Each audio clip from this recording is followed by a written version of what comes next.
Aston Martin lead designer doesn't fear the future. Marek Reichman sees sports cars as technology's cutting edge. Marek Reichman is the chief creative officer of Aston Martin, so he oversees the creation of some of the world's most desirable vehicles. This includes not only the production cars from the venerable British brand, like the DB11 coupe and convertible, or the all-new Vantage, but also specials. These limited edition, extremely expensive, outrageous, and drool-worthy custom vehicles are developed by Aston's special advanced engineering skunkworks, like the Vulcan and Valkyrie.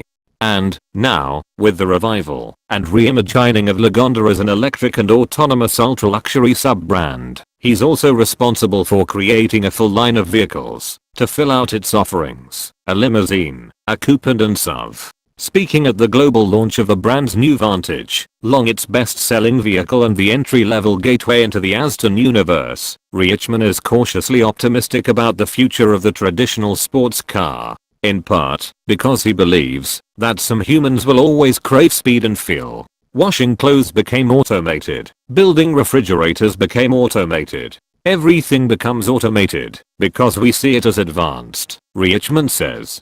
But there will always be a segment of the population that wants that experience, that engagement. Of course, as technology advances toward the alleged inevitability of our electric and autonomous future, and rules regarding who can own or drive what kind of car lead or follow, this segment may become increasingly restricted. Reichman lives in Oxford, England, which will become the first city in Europe to completely ban carbon-emitting vehicles in the start of the next decade, so he is well aware of these impending changes. At the high-performance end it might become the province of the rich, who will need private spaces to use these vehicles, he says. But what will happen with the Morgans or the Lotuses of the world, the more accessible brands? There may still be a place for them. This sense of possibility stems from Reichman's belief that the next generation can hold simultaneously divergent ideas. I think there is always going to be a space for the personal need and desire for performance driving. I see it even in kids today, he says.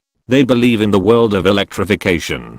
That is their inevitable future. But they still enjoy seeing an Aston Martin or a Ferrari, or a Lotus, if they ever see a Lotus. Reichman sees a bridging of this gap between our conventional views of the traditional and the futuristic in the current Aston product line. The sports car remains a technological flagship. You could see this on our stand this year in Geneva. We had Valkyrie as well as Lagonda on the stand. These two cars represent the ultimate in technology advancing the naturally aspirated internal combustion, and the ultimate in technology advancing electrification and autonomy, he says.